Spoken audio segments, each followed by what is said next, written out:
Et salut tout le monde, c'est Reader, bienvenue pour une nouvelle vidéo, et cette fois on se retrouve pour une nouvelle Reader's Critic, avec cette fois comme thème, les nazis. Avec Wolfenstein The New Order, le dernier épisode de la série de Wolfenstein, développé par Machine Games, ou Machine... si je ne me prépare même pas, ça va pas le faire. Alors est-ce que j'ai... Je ne peux pas le voir là, bon c'est pas grave. Euh... Non, je ne peux pas le voir là. Machine Games, c'est édité par Bethesda, avec la participation évidemment de ID Software. C'est du FPS old school comme il faut. Et c'est sorti sur PS3, 360, PC, Xbox One et PS4. Voilà. Donc, je ne vais pas redire ce que c'est la série de Wolfenstein. Si vous vous intéressez au FPS en général, vous savez ce que c'est. Si vous y intéressez pas, vous n'avez pas forcément besoin de le savoir. Mais si vous voulez vous renseigner, Internet est votre ami, bien évidemment. Alors, The Wolfenstein The New Order, qui est-ce que c'est? Donc c'est l'histoire de William Blazkowicz, personnage évidemment récurrent de la série des Wolfenstein, qui commence la guerre, enfin qui, en tout cas la première scène qu'on voit se passe en 1949, non 46, et ils vont devoir faire une bataille, enfin ils sont en pleine bataille un peu suicide pour essayer de tuer un des hauts généraux des nazis. Voilà. Et du coup, le truc, ils vont devoir tout simplement aller l'attaquer. Seulement la mission va foirer, et notre cher ami Blazkowicz va être tout simplement un légume pendant 14 ans, et il va revenir un peu à lui, enfin en quelque sorte, hein, voilà, c'est le jeu, voilà, et tout. Tu comprends pas forcément très très bien pourquoi, mais bon, c'est comme ça. Et il va revenir à lui au bout de 14 ans. Il va s'allier avec une fille qui s'occupait de lui parce qu'il était dans un asile en fait, parce qu'il était c'était un légume. Et du coup, ils vont s'allier pour essayer de retrouver les résistants et essayer de battre les nazis en 1960. Voilà en gros pour l'histoire. Donc c'est assez simple. On va pas se le cacher, c'est une histoire simple, mais je l'ai trouvé vachement bien. Franchement, c'est l'une des meilleures histoires que j'ai vues pour l'instant cette année. Voilà, pour l'instant d'ailleurs, il est dans mon top 2. Il est dans mon top 2. Il est deuxième de mon top de jeux vidéo de cette année, tout simplement. Euh, et franchement, c'est bien. Enfin, l'histoire, elle est bien. Et franchement, par rapport aux critiques qu'on avait pu entendre sur le précédent épisode sorti sur PS3 et 360, je m'attendais vraiment à avoir un épisode, voilà, où le seul intérêt de buter du nazi, ça va pas forcément plus loin. Surtout qu'à ce moment-là, j'étais un peu énervé intérieurement, et j'avais pas grand-chose à faire. Donc je me suis dit, bon, pour me défouler un petit peu, bah, je vais buter du nazi. Et c'est ce que j'ai fait. Mais je m'attendais vraiment à avoir juste un simple bête défouloir, et franchement j'étais ultra surpris de kiffer l'histoire du jeu. Et ça franchement, bah, c'est plutôt cool. Donc voilà, franchement, c'est de ce côté-là, côté histoire, c'est sympa à suivre, on est dedans, et c'est cool. Bon, par contre, autant vous dire qu'il n'y a quasiment aucune rejouabilité. Disons, au début, en fait, de l'histoire, il y a un choix à faire, mais ça ne va pas forcément changer grand-chose. Ça va changer quelques cinématiques, vous faire faire des phases de jeu différentes, mais ça va pas forcément plus loin. Donc la replay value du jeu pas, n'est pas extra. Mais franchement, bah c'est cool. Franchement, l'histoire est quand même vachement bien à suivre. Et voilà. Après, je dis pas que j'y rejouerai dans quelques temps en me disant qu'est-ce que c'était cool. Évidemment. Mais ouais, quoique. Enfin, pour tout dire, je sais pas. Mais l'histoire, en tout cas, moi, j'ai bien apprécié l'histoire, et c'était plutôt cool. Voilà, voilà. Voilà côté histoire. Côté contenu, bah, enfin, on a une histoire assez longue. Je sais pas du tout combien de temps j'ai fait pour terminer le jeu. Je dois bien vous dire qu'il y a bien des statistiques, hein, mais il n'y a pas le temps de jeu. Donc c'est un peu dommage, j'ai pas pu vérifier. Mais je dirais ouais, à peu près plus de 10 heures, un truc comme ça, facilement. J'ai pas forcément trop rushé le jeu, je me suis bien appliqué à faire des trucs et tout. Donc voilà, il y a quelques quêtes annexes à faire à certains endroits, mais les quêtes annexes étant un peu chiantes, moi personnellement, certaines je les ai pas fait parce que j'ai pas trouvé ce qu'il fallait faire. Mais sinon, enfin, c'est vraiment sympa, et l'univers est assez complet, il y a des trucs à rattraper, à récupérer, des lettres, des documents, des machins, des musiques. Enfin, il y a tout un tas de trucs à récupérer dans les niveaux et c'est pas forcément mauvais. Bon, même si des fois, en fait, les trucs à récupérer dans les niveaux sont indiqués sur la map et des fois, ils ne sont pas indiqués sur la map et tu sais pas vraiment pourquoi. Voilà. Donc, faudrait savoir, soit tu les indiques, soit tu les indiques pas le jeu, hein. Voilà. Soit tu laisses les joueurs se démerder, soit tu les laisses pas se démerder et puis tu les assistes. Mais faut choisir. Mais dans certains niveaux, ils t'indiquent, mais dans d'autres, ils t'indiquent pas du tout. Voilà, c'est un peu comme ça. Mais c'est plutôt cool et franchement, le background est c'est assez bien étoffé. Même si, après, je suis d'accord avec certaines personnes qui disent que c'est un peu mal exploité, disons qu'ils auraient pu faire encore plus dans l'Uchronie. Mais parce qu'évidemment, enfin voilà quoi, c'est un univers parallèle au nôtre, hein. C'est comme si voilà, les nazis avaient gagné. Ça, je suis assez d'accord avec eux. Il y aurait pu y avoir plus, mais en même temps, le scénario est plutôt bon et tout ce qu'il met en avant est assez correct pour pas forcément qu'on soit gêné par ça. Donc moi personnellement, même si avec le recul, je me dis ouais, j'aurais bien voulu qu'il y ait plus de trucs. Par exemple, rien que la présence de Hitler, tout simplement. Je sais pas, tu parles de nazis, tu parles évidemment de Hitler. Donc bon, voilà. Voilà, je voulais buter Hitler à la fin du jeu, quoi. Mais bon, c'est pas grave. Parce qu'évidemment, le méchant du jeu, c'est pas Hitler, hein, donc voilà. D'ailleurs, il n'est aucunement mentionné dans le jeu. T'as l'impression que enfin, le seul endroit où tu peux voir un truc d'Hitler, c'est dans un niveau Easter eggs de Wolfenstein 3D que tu peux jouer dans le jeu. Mais c'est tout, ça va pas plus loin. Voilà, donc du coup, c'est dans ces moments-là que tu te dis, ils ont pas forcément été super loin. À certains moments, ils ont été vachement loin quand même dans certains trucs, parce qu'il y a quand même certaines scènes, voilà. Mais sinon, ça va pas forcément plus loin. Des fois, tu te dis, il y a des trucs qui ont pas été super loin et d'autres trucs qui ont peut-être été un peu trop loin. Mais ça passe tout à fait et le niveau est quand même assez régulier. Donc voilà. Mais le contenu, ok d'accord, j'aime bien. Touloum, du PC. C'est pas grave. Mais franchement, ouais, non, il est vraiment, vraiment sympa et c'est cool. Franchement, c'est vraiment cool. Après, côté environnement, il y a quand même un petit peu de. Il y a quand même des trucs à refaire, hein, je pense, parce que. Enfin, il n'y a pas assez d'environnement. C'est-à-dire, c'est toujours à peu près les mêmes genres d'environnement, genre dans des bases ou des. Enfin, voilà, c'est pas assez. Il n'y a pas assez de nouveautés. Mais après, il y a un niveau, je vais pas vous dire lequel c'est, mais bon, voilà, qui est plutôt cool, mais tu es tout le temps dans des locaux, et quand tu es à l'extérieur, ça dure pas très longtemps. Et là-dessus, c'est une de mes principales déceptions, c'est que je me suis dit, mais merde, j'aurais tellement voulu faire beaucoup plus de trucs à l'extérieur. Pour ceux qui, c'est l'un des niveaux de fin, hein, du jeu. Je vais pas vous dire lequel c'est, mais c'est l'un des niveaux de fin. Mais j'aurais tellement voulu rester plus à l'extérieur à ce moment-là. Enfin, franchement, ce niveau-là est juste génial. Et quand tu arrives à l'extérieur, t'es ah, c'est cool. Et puis finalement, bah enfin voilà quoi. Et c'est un peu dommage.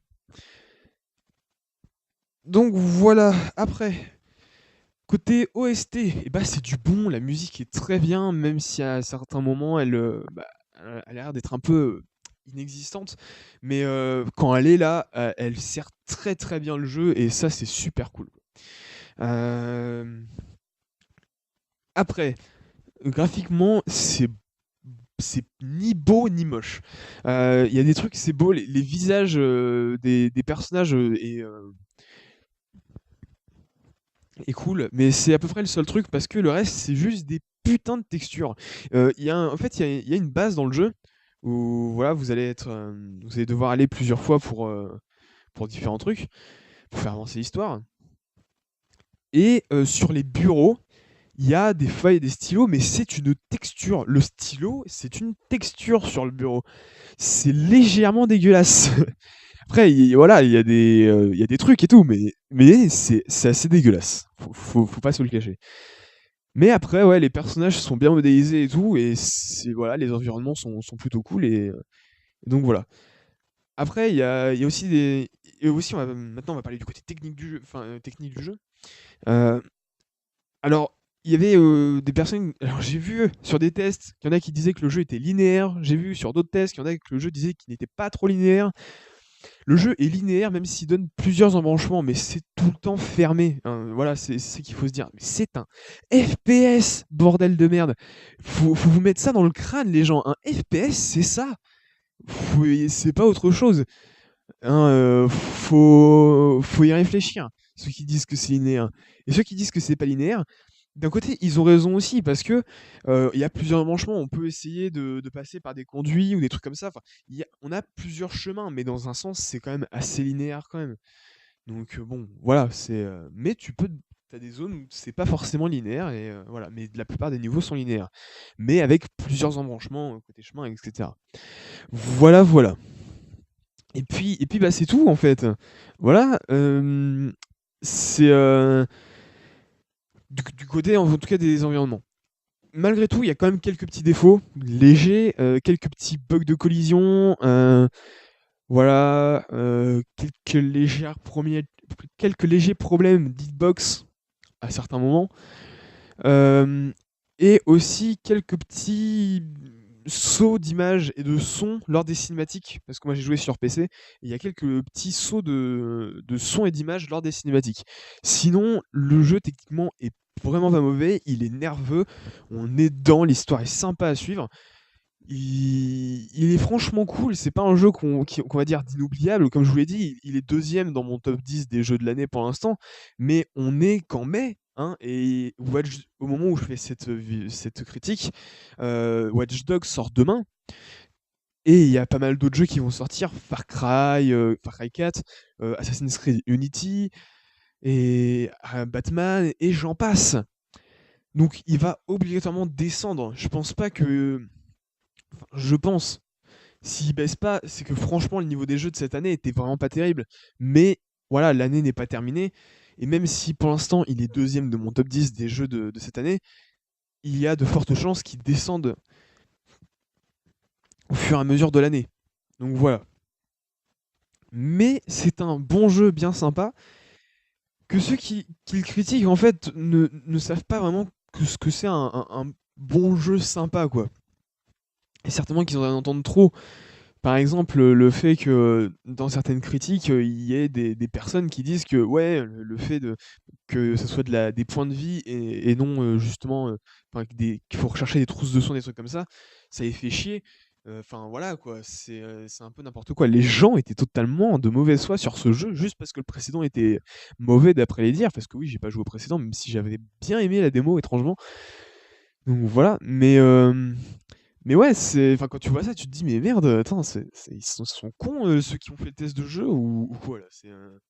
Voilà, c'est pas parce que c'est une feature qui vous plaît pas que c'est un défaut dans le jeu. C'est ça le truc. Aussi, ceux, je trouve, qui ont le plus de mauvaise foi, c'est quand ils mettent dans les défauts du jeu qu'il n'y a pas de multijoueur. Voilà. Comment vous dire ça? Les développeurs ont annoncé un jeu FPS solo. Vous vous attendiez vraiment à ce qu'il y ait un multijoueur avec? Sérieusement, vous foutez pas un peu de la gueule du monde là? Franchement, c'est c'est pas parce que c'est un FPS qu'il est obligatoirement avoir besoin d'un multijoueur. Et franchement, moi je préfère avoir un jeu avec un bon solo et pas de multijoueur qu'un jeu totalement avec un solo moyen et un multijoueur moyen. Voilà. Et franchement, autant vous dire, je suis pas joueur de multi, donc du coup, je m'en fous littéralement. Et pour moi, les modes multijoueurs, s'ils sont pas là, on s'en fout. S'ils sont là juste pour faire gagner minimum un point à un jeu. Ça va pas plus loin. Si le mode multijoueur est mauvais, vraiment mauvais, il fait perdre des points au jeu, mais sinon il est là juste pour en faire gagner un peu plus. C'est un peu comme un bonus, c'est un peu comme si on te disait, voilà, bon, vous faites ça et tout, etc. Mais vous avez une dernière question, vous n'êtes pas obligé d'y répondre lors d'une éval, mais si vous y répondez, vous aurez des points. Si vous y répondez bien, vous aurez des points en plus. Mais si vous y répondez pas bien, vous ne perdrez pas de points. Pour moi, un multijoueur dans un jeu vidéo, c'est ça. C'est juste annexe, c'est juste bonus. Ça sert à rien. Certes, pour certains jeux comme les Call of Duty, Battlefield, etc., s'il n'y avait pas de multijoueur, les jeux, ça serait de la merde. Et puis ces séries-là ne se vendraient absolument pas puisque c'est totalement pourri. Même si certaines sont mieux que d'autres, mais voilà. Après, je sais que d'après ce que j'ai pu comprendre, les précédents épisodes de Wolfenstein avaient de bons multijoueurs. Donc évidemment, certaines personnes ont dû avoir une certaine attente. Mais s'il n'y a pas de multijoueur, ce n'est pas un défaut. Voilà, il y a autre chose à faire dans la vie que de jouer à un multijoueur. Voilà. Donc voilà, c'est tout. Moi, je trouve vraiment pas que ce soit un défaut qu'il n'y ait pas de multijoueur à ce Wolfenstein. C'est ni un défaut, enfin, c'est ni un bon truc, en fait. Voilà, c'est juste, bah, c'est pas là, bon, bah, voilà, on s'en fout. C'est là, bah, c'est cool, mais c'est pas là, on s'en fout, quoi. C'est comme tout multijoueur qui se respecte, d'après moi. Voilà. Après, je dis pas certains jeux, comme je l'ai dit, comptent vraiment sur le multijoueur et sont vraiment basés sur une expérience solo multi, qui, s'il y avait pas de multijoueur, ça serait un peu con, mais s'il y en a pas, pour moi en tout cas, je m'en fous littéralement. Et je trouve que franchement, ceux qui mettent comme défaut à Wolfenstein le fait qu'il n'y ait pas de multijoueur, c'est juste des personnes de mauvaise foi qui ne savent pas critiquer un jeu parce que le multijoueur n'est pas forcément quelque chose qui doit y avoir obligatoirement dans un jeu vu qu'on en fout partout maintenant et que dans certains jeux ça ne sert strictement à rien. Voilà. Donc voilà un petit peu pour ma critique sur The Wolfenstein, enfin pas The Wolfenstein, Wolfenstein The New Order. Euh, voilà, franchement, personnellement, je vous le conseille. Il est vraiment sympa. Alors après, peut-être pas à plein pot, hein, attention, mais il est vraiment sympa à jouer et ça. Quand t'as envie de te défouler un bon coup, c'est cool. Voilà, c'est cool. Donc n'hésitez pas. C'est un jeu bien sympa. Moi, je vous quitte là-dessus et on se retrouve bientôt pour une nouvelle vidéo. Alors pour l'instant, je sais pas quand est-ce qu'arriveront les vidéos. Vous avez dû avoir bon, la vidéo sur Spider-Man et Once Upon a Time saison 3. Mais pour l'instant, je peux pas faire de vidéo au moment où je fais cette vidéo-là, donc le 26 mai. Mais dès que je pourrai, je montrerai les vidéos, évidemment, vous les verrez. Je pense qu'il y aura beaucoup plus d'autres vidéos qui arriveront après celle-là, normalement. Voilà. Bon allez, on se quitte là-dessus et on se retrouve bientôt pour une nouvelle vidéo. Allez, salut tout le monde et à la prochaine!